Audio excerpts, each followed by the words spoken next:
Once again, I'd like to welcome everybody to our Evaluation and Management Emergency Department Services webinar. I want to thank you all for taking time to attend today, and I hope you are doing well. I do have a couple of housekeeping items to go through before we get started. First, training material. Training material is available for today's session, and it's available on our live events page. I've asked Ashley to put a link in the chat for our live events page. Once you are there, you're going to look for the title of today's events, and it'll be in the top couple of that particular list. You're going to see a link for training materials.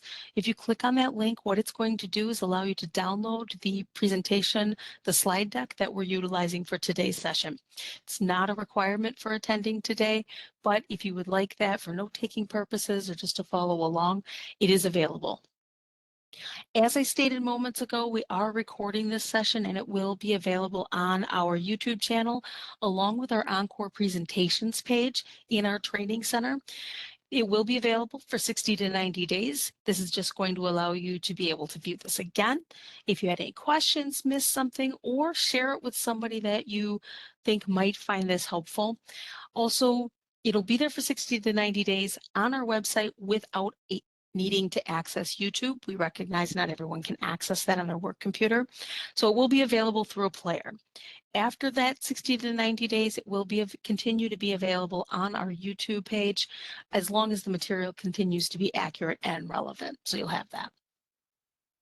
Questions today are going to be handled through the chat. Ashley's going to be monitoring those, and I'll be checking in with her towards the end of the session to answer those questions. We did also receive some pre-submitted questions. I'd like to thank you to those of you that did submit questions ahead of time. We've incorporated answers to those questions into our material today. If you have questions, throw those in chat as you have them. Don't feel like you need to wait until I check in with Ashley. I certainly don't want anyone to forget their questions, and I want you to make this session yours. So feel free to send those. If for some reason we have more questions than time allows, I will be creating a follow-up document, and that will be sent out to all attendees from today's session so that you do get answers to those questions today. Our main priority is to make sure that we are assisting you with navigating the Medicare program, and we want to make sure that our education is relevant and meeting your needs. So we also are looking for some input from you. We want to make sure that we are giving you that which you need. So at the end of today's session, we will be asking you for your input through a survey. This is going to be your opportunity to tell us what we did well, what we could do better, and also an opportunity for you to provide us with feedback on topics that you'd like to see in our future education. Your input drives everything that we do here in provider outreach and education, so I'll thank you in advance for taking some time to complete that survey. Here I do have our standard disclaimer. This disclaimer is just saying that the material presented today is accurate as of today. If you have worked with Medicare for any period of time, you know that it changes and it changes often. So please be sure you continue to monitor official CMS communications that includes the WPS website just to ensure that you're following current Medicare rules and regulations. Also, I mentioned I am recording this session, and CMS does prohibit the photographing, recording, or screenshotting of this for profit-making purposes. As I said, we are recording this, so that will be available to you. So you will have that anyway. I just have two quick little disclaimers and we'll get into the material. This first one is a copyright notice from the American Medical Association, and it's just letting you know that we will be showing you some CPT codes and some procedure codes today, and that the AMA does own those descriptions of the procedure codes, not CMS or WPS. And then the last disclaimer before we get started is the American Hospital Association disclaimer. Again, I will be showing you some procedure codes that could appear on a facility claim on that UB04 or 837I transaction. And this is just stating that the American Hospital Association did not create this education and that they own the descriptions for those codes. Okay, that brings me to our objective and our agendas for today. So our goal today is to make sure that you have an understanding of the Medicare rules for billing emergency department visits. Ultimately, we want you to understand those services so that when they are submitted to Medicare, we're ensuring that or assisting you in avoiding any denials and ensuring that you're receiving your payments for Medicare covered services the first time. So in this agenda, we're going to include a few things. We're going to talk through an overview of what is included in emergency department coverage, what an emergency visit is. And this is going to include talking a little bit about some of the documentation. We're also going to talk about billing requirements for emergency rooms, the basics, but also will include a little bit of information on split shared services, and there's just some critical care services and just a few things that might be a little bit unique when talking about emergency department services. Excuse me. We'll also include in the presentation, and we'll talk about just a little bit, available resources that can help you with emergency department billing. Now, not all of those resources are going to be specific to just emergency room, but there are going to be a lot of concepts that are going to apply to emergency department services as well as other types of services. I've also included for you some acronyms. As with pretty much every other facet of our lives, there's always an alphabet soup. I've often said there should be a Medicare to English dictionary sometimes with the acronyms that they have. So I am going to be using some on a regular basis. You're going to see them in the presentation. I've just included them in a slide so that you have them as a reference should you need them as we go through today.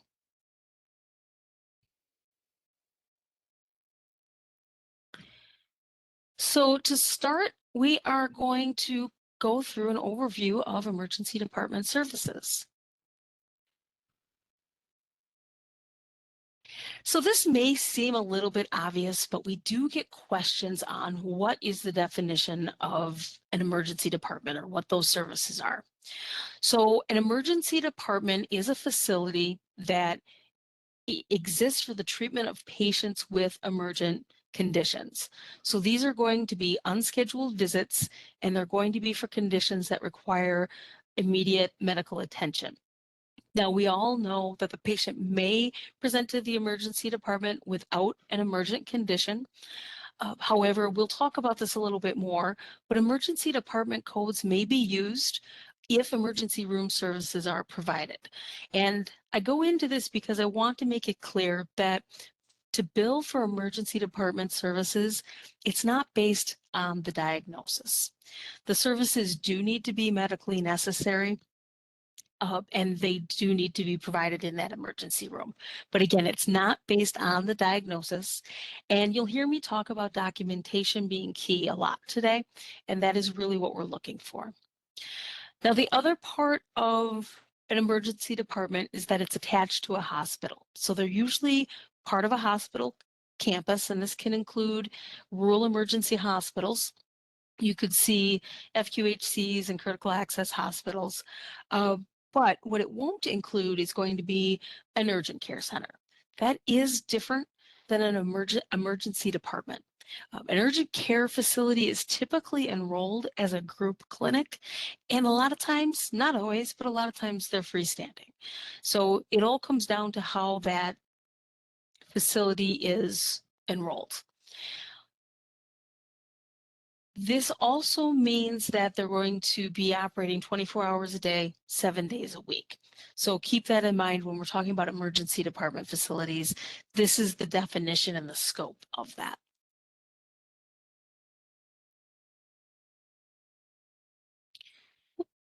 Sorry, I advanced my slide too quickly. My apologies. So when we're talking about emergency department services, we're talking about CPT codes 99281 through 99285. We are going to talk about that 99281 a little bit later in the session because that is something that does seem to cause some confusion, but I want to call it out here. The 99281 is a code that does not necessarily require a physician or non-physician practitioner to be involved. This is something that could be performed by clinical staff. There are some requirements with that, so I've carved that out, and we'll talk about that towards the end of the session today. But so 99281 and through 99285 are used to report services that are provided in an emergency department. And again, as I said, emergency services are not defined by that diagnosis code, again, that patient could present. These codes are only available to be billed for locations that are considered an emergency department or emergency room by CMS and the American Medical Association. So that's why we went through the definition of what that emergency department is. These are not going to be codes that would be used for an office setting or another outpatient setting. Medicare will pay typically one service per day unless the services are unrelated and could not have been provided at the same time. So perhaps the patient was seen in the morning for an emergency visit. Let's say they got into a car accident. They were treated for minor injuries and they left. Let's say later in the day, they tripped, they fell, and they broke their foot. They didn't have a broken foot when they were seen earlier in the day. They had the broken foot when they were seen later in the day. That could be an instance where you may be able to pay for those services, but they're going to need to be paid on an appeal. Those services, because Medicare typically pays one service per day, the second claim is going to deny. On appeal for that second service, documentation would have to support that those are separate services, that they are unrelated, and that they were unable to be treated at the same time.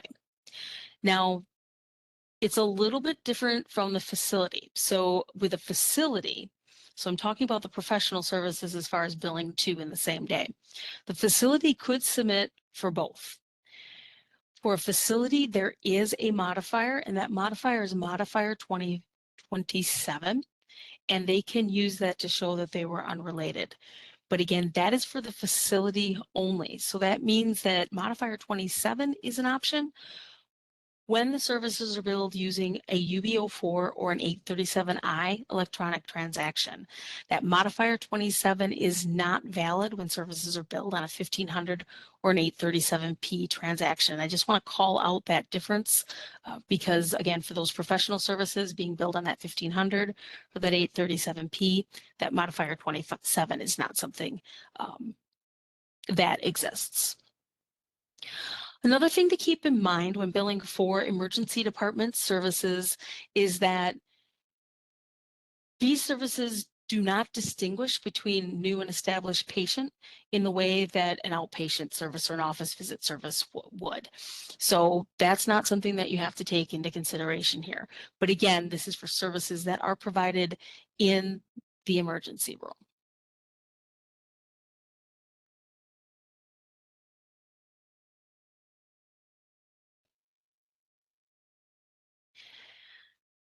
Next, I want to talk about choosing your procedure codes. We've received a lot of pre-submitted questions that were talking about risk levels for service.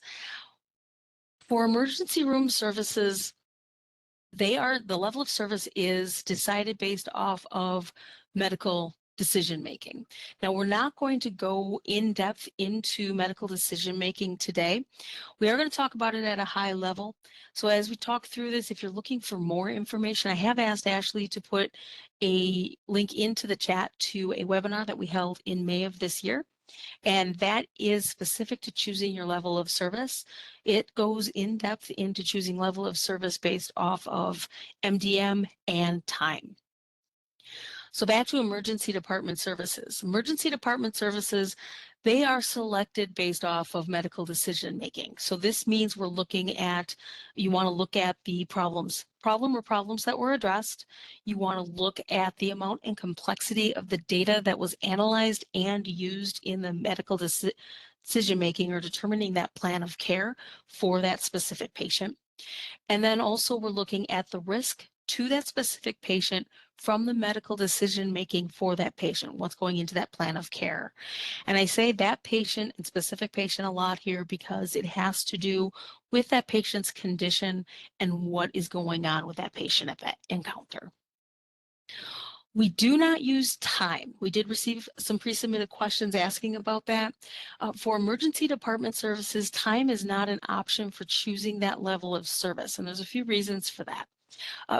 Emergency department services tend to vary in the level of intensity, again, depending on that patient's condition.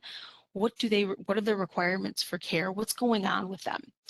Also, there could be multiple encounters with that patient, and the providers are likely going to be seeing a multitude of patients simultaneously. So it's going to be really difficult to track the time with one patient.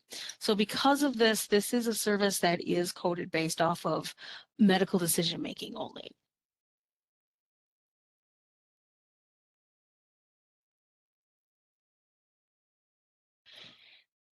Next, we want to talk about the patient's condition. So as I stated earlier, the patient can present themselves to an emergency department, but not necessarily have an emergency, varying levels of what is deemed an emergency. And again, it's not diagnosis driven. So the patient does not have to be an emergency, but they're presenting for that care. So an example of that would be you have a patient that presented with a sinus infection, and this may not be an emergency for the patient depending on their health status. There are certain situations where a sinus infection could be an emergency. It's all going to come down to that documentation. But that patient presents, say it's not necessarily an emergency. Are you providing a service that's medically necessary? Now, if you're providing a service in the emergency department or the services are medically necessary for a condition that requires treatment, you can bill the emergency department codes. You can bill for the emergency department services as long as those services were provided.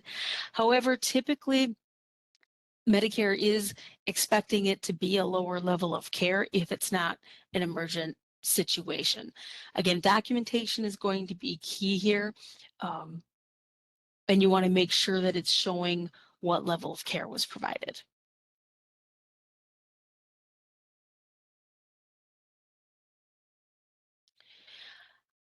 The other thing that can happen is that we have a patient that is seen in the ER but not a registered patient of the ER. We get questions on this a lot as well. So what it means is they're registered with the outpatient department versus the ER. This can happen in a couple of different situations. Some of the more common would be that there's a situation where the doctors ask the patient to meet them in the emergency room out of convenience, either for that doctor or for that patient. That's not necessarily something where that patient's going to be registered as an emergency department patient. They're registered as outpatient. That's not going to be an emergency department service. The other thing that we have seen is that you have maybe a provider-based outpatient clinic that is asking the emergency department to help them treat patients to kind of clear out any type of backlog that they might happen. There's a lot of different situations, but as we go through this, you're going to hear me talk about how is the patient classified. And that's going to have a lot to do with whether you're billing those emergency department codes, or if, for instance, you're billing a regular outpatient E&M code, or if you're billing an inpatient or place of service 22 versus a 23.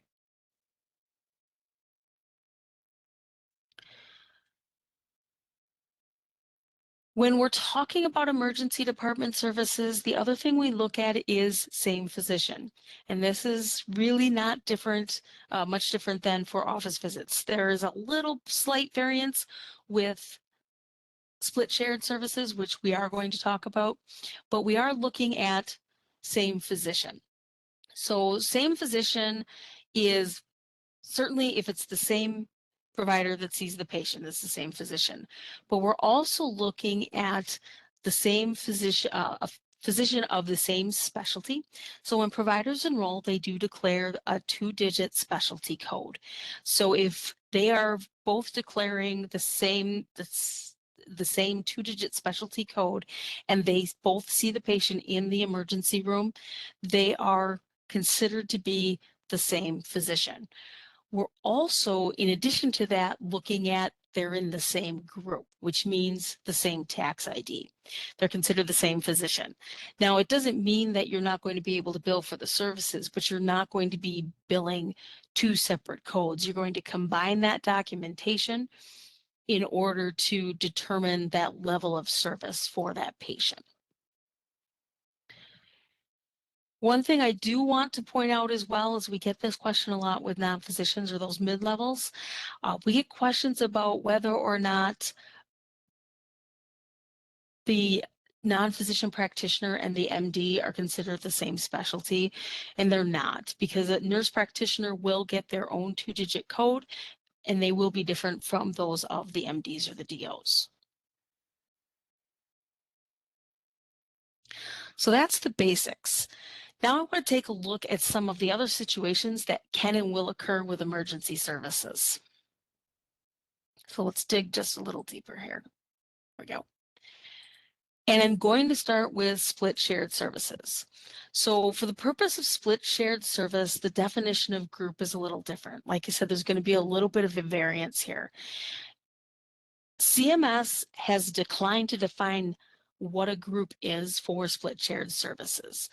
So typically what we're looking at is you have members of a group because they're under the same tax ID. That's not necessarily the case for split shared. So that means you will define what is considered that group. So an example that we see is, and this happens quite often with emergency department services, is we have a group of cardiologists that's contracting with a group of nurse practitioners that are hospital-based, and they have agreed to work together in order to provide services to patients. In this particular scenario, the two entities or the individuals, it doesn't have to be groups, it could be individual providers, they've agreed to be a group for the purpose of split shared services. Now, this is going to have to be defined and documented, and it's usually through some sort of contract where the entities are agreeing to be that group or they're working as the same group. There's a couple of things in that documentation that establish them as a group. The biggest thing is going to be that the entities, whether that's individuals or groups themselves, group business type entities, they've agreed to work as a group. And it also needs to lay out how the reimbursement is going to work. So how is an NP, nurse practitioner, going to get reimbursed for services that are billed under the cardiologist and vice versa? If the services are being billed under the nurse practitioner, how is the cardiologist going to be reimbursed? Again, it's split shared services, so you're not billing for both the nurse practitioner and the cardiologist. You're billing under the provider that performed the substantive portion of the medical decision making or care for that patient. So as I said, you are billing under the practitioner who provided that substantive portion. I'm sorry, I can't speak today. And we are talking about MDM. Now with time, it's a little bit easier, but with emergency department services, time is not an option. So you really have to look at the MDM components, which are that problem, data, and risk, and that went into the treatment program, and decide who provided the substantive portion of that medical decision making, and you're going to bill under that provider. It could vary by patient, and that's really something that again, that documentation is going to have to support.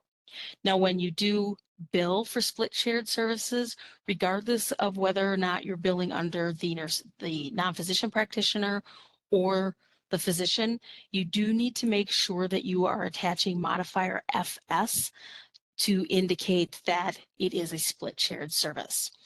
I also want to call out that split shared services are only applicable to facilities.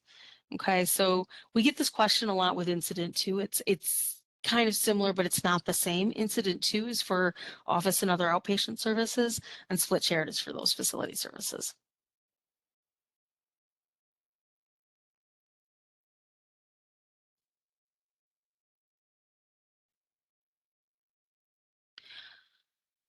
The next thing that I want to talk through is going to be procedures in an ER, and we'll get this question a lot. Something to keep in mind with procedures in an ER or an emergency department is that normal global surgery rules are going to apply to emergency department services just like they would anywhere else. So you do need to look at procedures that are performed and what that if they have a global surgery package and what that is. Now, there are going to be times where you're going to bill for that separate E&M and that procedure at the same time, and you are going to have to apply a modifier. So we're going to talk through those modifiers here. The first one is going to be modifier 25. This one tends to be the one that causes people the most headache, or that they struggle with and they have the most confusion with. So the first and foremost is documentation is going to be key. And what modifier 25 is telling us that the E&M service was a significant amount of work above and beyond what is included as part of the procedure and the global surgery package that applies to it.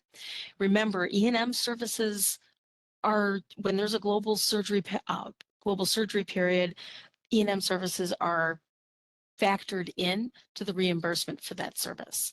So in order to bill a separate E&M, you'd have to apply that modifier 25, and a reviewer is going to have to be able to look at that and know why that service was either separately identifiable or it was a significant amount of work above and beyond what is typical for that procedure. What is that amount of work? The next modifier is going to be modifier 57, and we did receive some pre-submitted questions regarding this. So modifier 57 is when the ER physician is determining that the patient needs a major surgery. So we're looking at surgeries with a 90-day global period. The provider's determining that there is the need for that major surgery, and they're going to perform that as defined that same day or the day before they've made that decision. Now, with an emergency department situation, essentially, you're deciding that that patient needs their surgery like now. It's not going to typically be that day before. But this is what your documentation needs to support and show. And again, I just want to reiterate that modifier 57 is going to be for major surgeries. So it's not going to apply to those with a 0 or a 10-day global period. It's going to be for those with 90. The last modifier that we're going to talk about here is going to be modifier 54.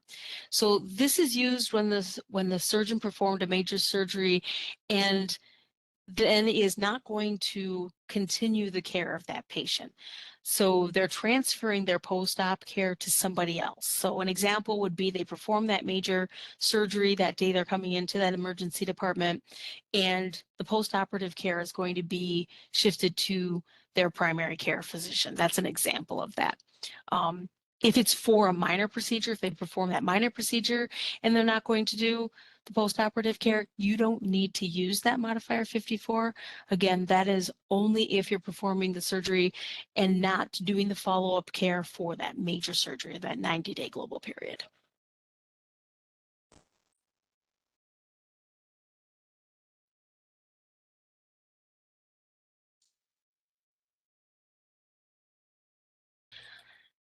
We also have situations where the patients are going to be in the emergency department overnight, and we get this question a lot as well. So this happens when the patient's emergency department care continues into the next morning. So basically it's on a different date. There's a midnight. So if the service is a continuous encounter, this is still one date of service. Remember that emergency department service is determined on medical decision making, not time. And if it's continuous care, it's still part of that same service.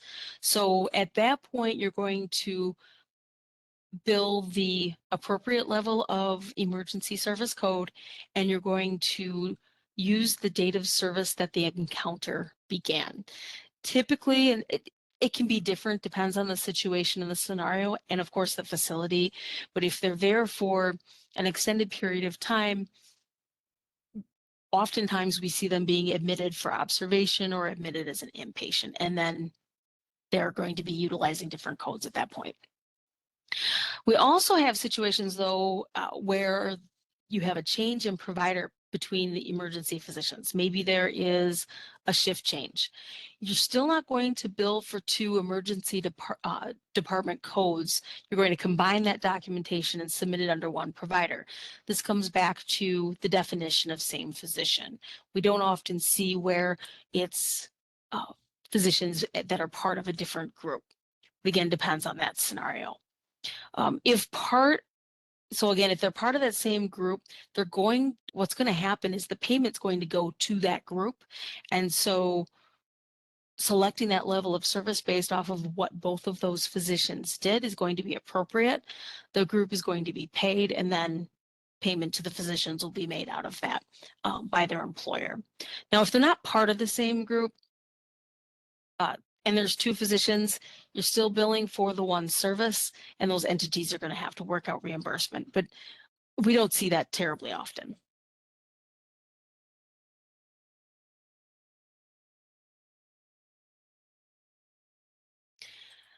Now, multiple providers are a little bit different, and there are situations that we want to go through here. You may have multiple providers seeing the patient that presented to the emergency department, and it could be a situation where the ED physician is asking another physician to see the patient for treatment. Maybe the patient is in the ER, but they need a cardiologist to come in and actually treat the patient. In that case, you could actually have an instance of where you have multiple ED codes based on the services that they provided. You're not necessarily going to combine them there, but the documentation is going to have to support. If that second physician or that additional physician is admitting the patient to inpatient or observation, at that point, they're not going to be billing for the emergency department code. They'll bill for that inpatient or observation code. And then the emergency department provider will bill for the emergency department code. Again, just depends on that situation.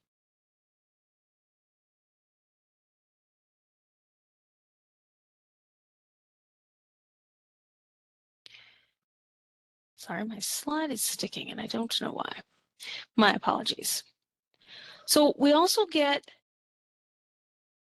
questions on consultations. Now, this kind of comes into play with the multiple physicians. That it can kind of be a similar situation, but documentation is going to be key here to determine whether the service is a consultation or simply is just they're treating the patient. So we're looking for, in that documentation, is there an order for that consultation? What is the advice and what is the outcome of that consultation? So they're asking, the ER physician is asking for that opinion and that advice of the other provider so that that ER physician can continue to treat the patient. They're not taking over treatment. Again, always going to come back to documentation. You'll hear me overuse that word. Since Medicare is, again, not paying for consultations, that consulting physician would use the ER code if that consultation is provided in person. Again, we've got different specialties happening here. Generally, if this happens, we're not looking at something of the same specialty generally.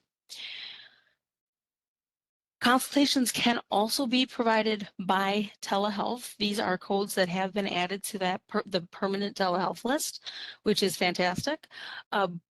But there are going to be different codes when they're provided via telehealth versus in person.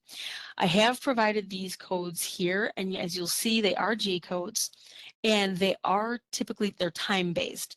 So G0425 is typically 30 minutes or more.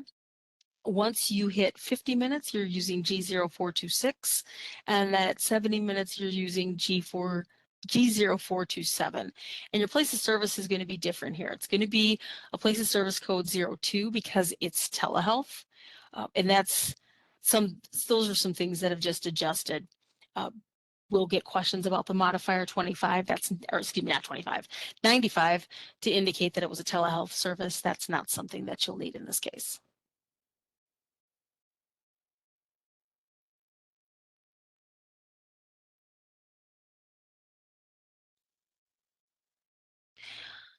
Next has to do with, is it an ER service or is it a critical care service? So in some cases, you may have a critically ill or injured patient and you are providing critical care services rather than an ER visit. There are going to be requirements that they have to meet if you are providing critical care services versus emergency department services. You are using different codes. Those codes are 99291 and 99292. So to meet the requirements for critical care versus emergency department, they're going to have to meet the definition of critical care, and it's going to include the acute impairment of one or more vital organ systems. So, and there's also going to be a probability of imminent or life-threatening deterioration of the patient's condition. So they're going to be in a pretty poor health status. Again, documentation is going to be key. Are they emergency department or do they qualify for critical care service? Because critical care is going to involve a high complexity of decision making to treat the patient's condition or organ failure, whatever happens to be going on with that. So you're going to need to look at the documentation to determine which is appropriate. Are you, again, billing ED codes, or are you billing for critical care codes?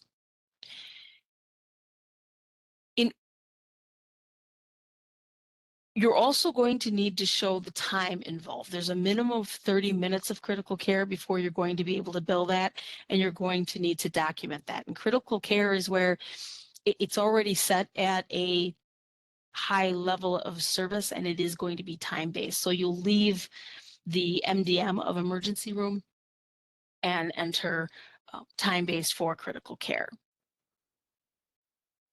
Now, there are going to be times where you may be able to bill both, but again, the documentation needs to show. And usually if you're going to be able to bill both, it's something where they were on emergency department care and they essentially crashed and they ended up escalating to that critical care. But you will have to document for both.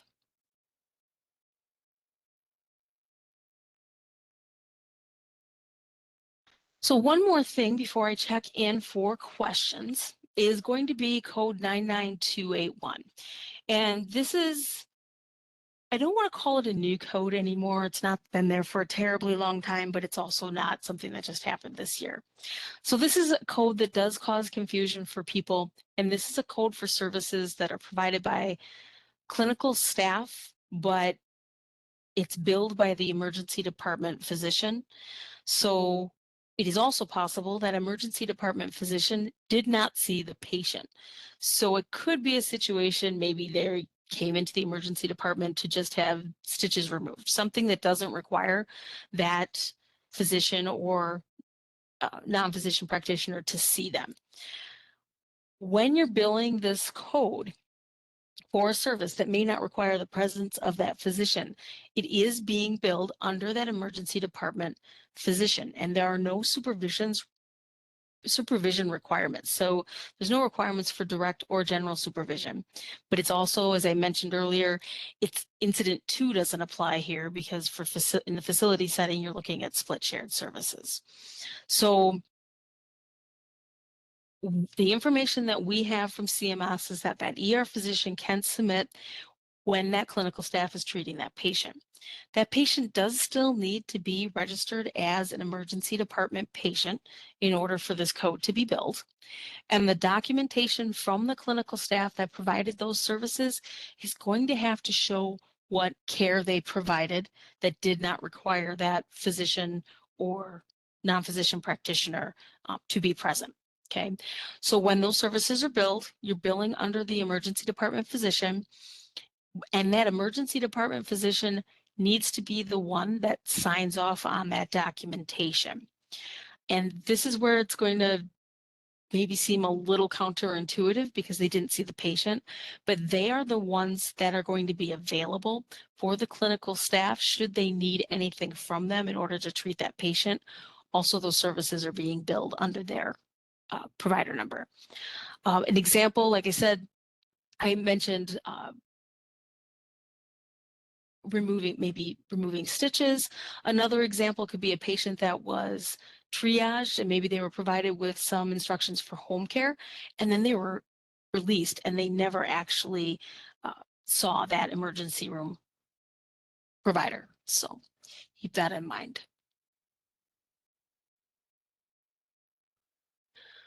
All right, so with that, I am going to check in with Ashley to see, Ashley, do we have any questions in the chat? Questions in the chat.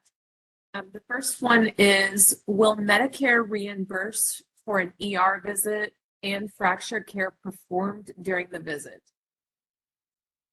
Great question, and we do get this. This one actually causes a lot of denials, and they will, but you have to bill for the services that you provided.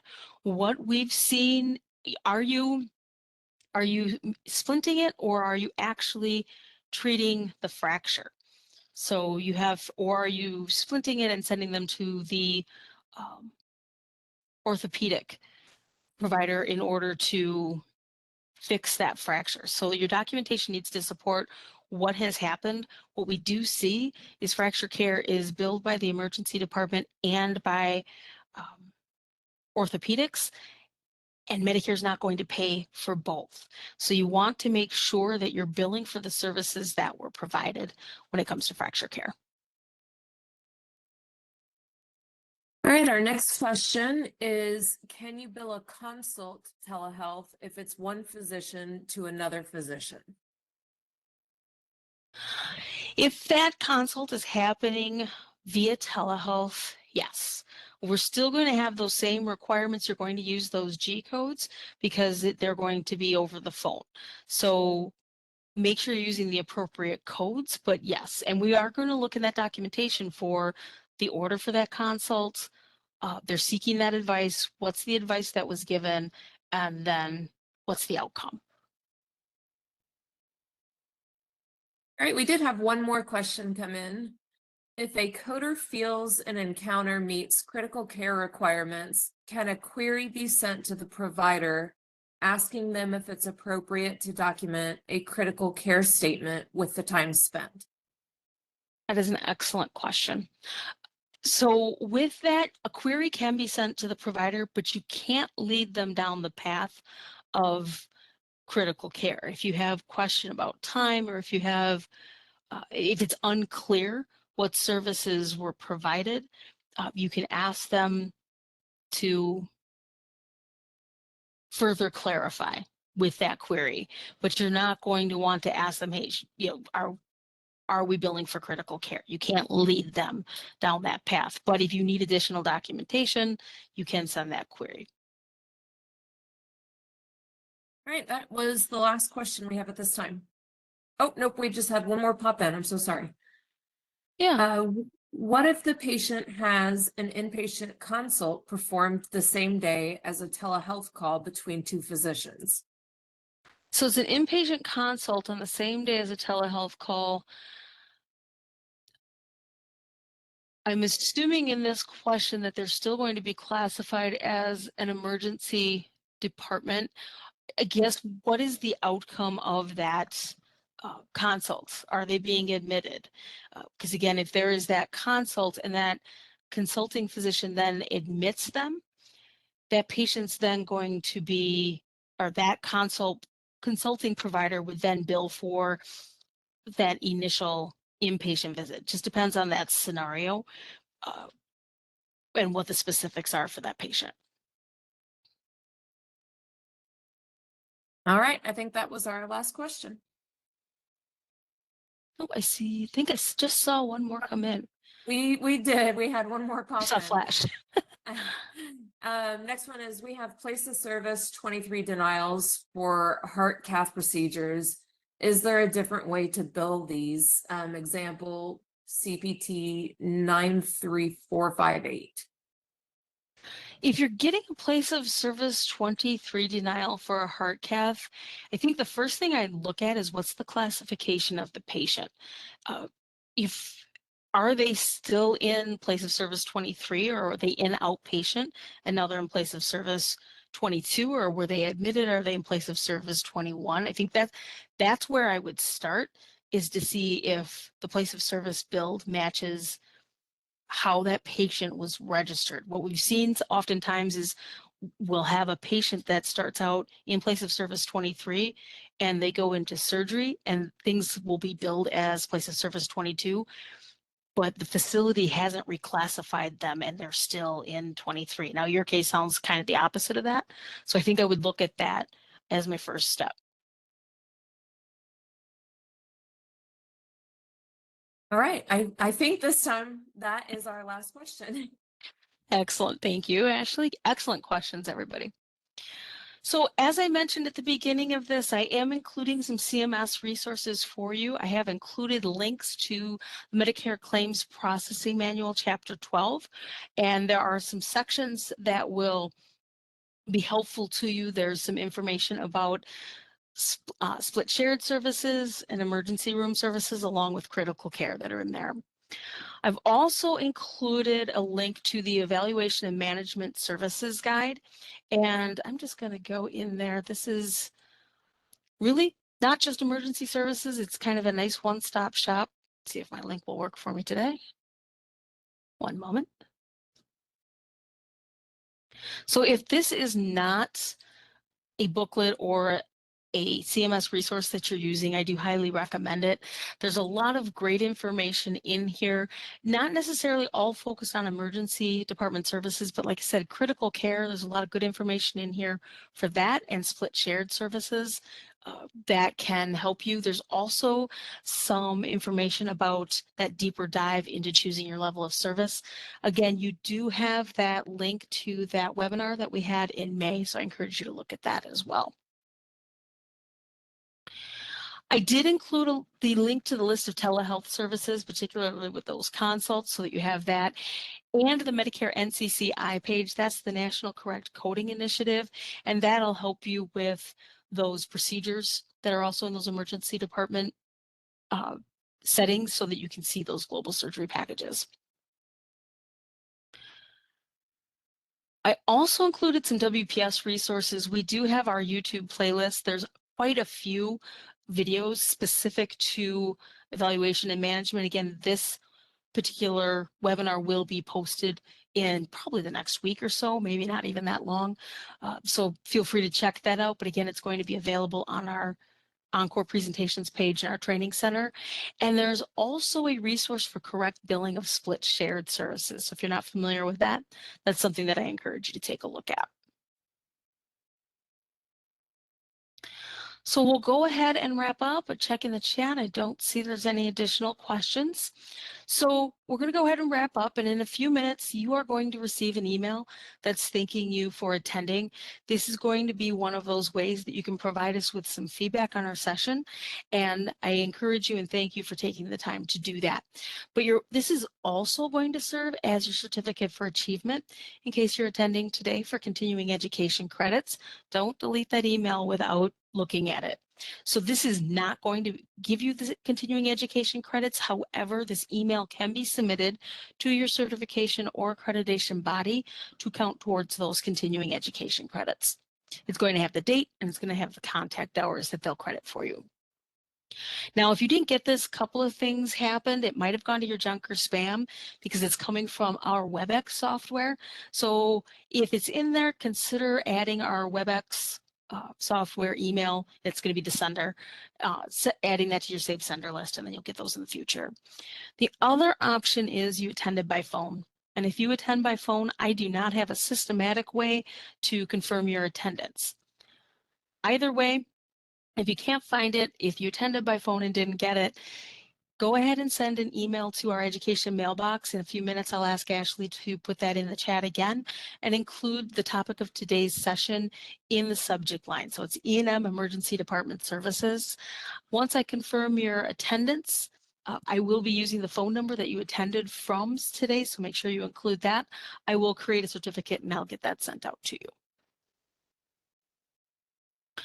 Follow-up questions. So if you think of any questions in the next 7 days, feel free to send those to us. Ashley's just put that education mailbox in the chat for you. So send any questions that you have to that, again, including the topic for today in the subject line. If you downloaded the training materials, I've tried to make it super easy for you. If you click on the link in the training materials, it'll open up an email with the subject line already pre-populated for you. But by keeping that subject line with today's topic, it's going to alert the individuals that are monitoring that mailbox, no, this needs to come to me so that I can get those questions for you. If you have claim-specific questions, though, maybe a recent denial, something in process, those are still going to have to go to customer service, and that's because they're going to have access to that claim. They'll be able to see what happened with it and better advise you on your next steps.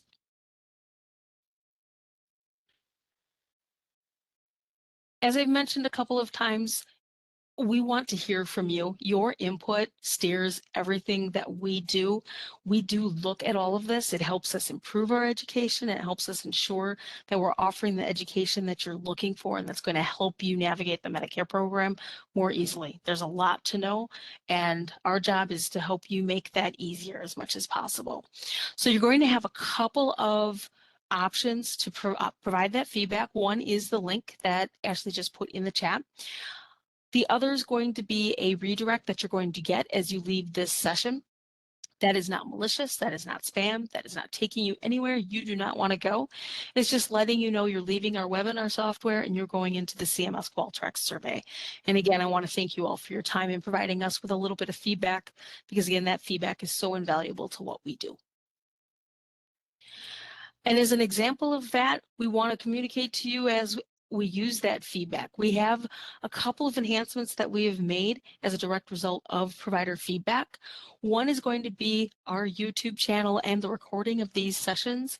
If you're have been watching our videos for a while, you may have noticed a change. If you're new to watching our recorded events, this is going to be something that should be helpful in both cases. We've added chapters to our YouTubes, so to kind of key points within our videos so that you don't have to watch an entire video to get what you want, we're titling them based off of items that we think are going to be useful to our providers and beneficial to getting them there more quickly. Also, you will start noticing training indicators in our live events offerings. So when you go out to our live events page and you're looking for events to register for, you are going to start seeing training indicators, and there will be links to the definition of those indicators. It'll help you know whether or not a session is going to be appropriate for your billing situation. So for instance, if you're billing on a UB04, you're going to see a training indicator of an A. If you're billing on a 1500, you're going to see a training indicator of a B. So there's a lot of training indicators, but again, it'll help you dial down the presentations that are going to be the best use of your time. So that will end our session for today. On behalf of myself, Ashley, and everybody on the WPS Provider Outreach and Education team, I'd like to thank you very much for taking the time to attend today. We are all super busy, and I know that sometimes carving out an hour of your day can be a challenge to carve out. So again, we appreciate your time, and I hope you found the information today useful. So with that, you may now disconnect. Have a fantastic rest of your week.